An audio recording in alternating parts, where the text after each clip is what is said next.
আসসালামু আলাইকুম রহমতুল্লাহি বরকাতু। আমি জনাব তাহিরপুরীকে বলতে চাই। আমি ওনাকে আগে থেকে কখনো চিনতাম না, ওনার নামও আগে কখনো শুনি নাই, এই প্রথম শুনেছি ওনার লাইভটা দেখার পরে আর কি। আমি ওনাকে বলতে চাই, ভাই দেখেন, আপনার সাথে চুক্তি হয়েছিল 20,000 টাকার, যে 20,000 টাকা দিবে আপনাকে, তারপরে আপনাকে 18,000 টাকা দিচ্ছে। সেটা একটা নুরানি মাদ্রাসা। আমাদের বড় বড় উলামায়ে কেরাম মাদ্রাসার প্রোগ্রামগুলোতে অন্যান্য জায়গায় যদি 50-60 হাজার টাকাও পায়, মাদ্রাসার প্রোগ্রামগুলোতে তারা খুবই অল্প টাকা, 15,000 টাকা বা 10,000 টাকা, 20,000 টাকা এরকম নিয়ে প্রোগ্রাম করে ফেলে।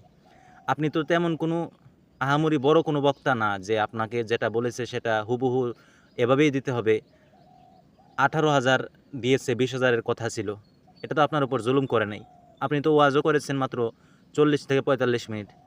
আপনার 40 থেকে 45 মিনিট ওয়াজের দাম, বক্তব্যের দাম, আপনার 40 থেকে 45 মিনিটের দাম 20,000 টাকা হয়ে যাবে?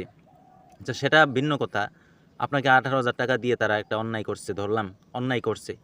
কিন্তু তারপরে আপনি কোন ধরনের ছোটলোকি কাজ করলেন যে আপনি লাইভে চলে আসলেন।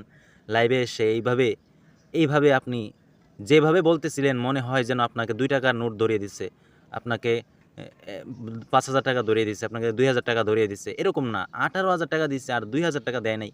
এই জন্য আপনি লাইভে চলে আসছেন। আপনার নিজের বিবেককে প্রশ্ন করুন।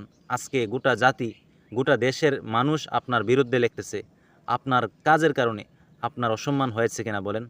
আপনি কেন এই কাজটা করলেন? আপনি আবারও লাইভে আসেন।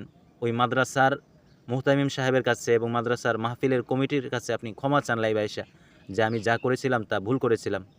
আল্লাহ তাআলা আপনাকে সহ আরও যত কন্টাকি বক্তা আছে, আরও যত এরকম বক্তা আছে, সকলকে আল্লাহ সুবহানাহু ওয়া তাআলা সহি বুঝ দান করুক। আমিন।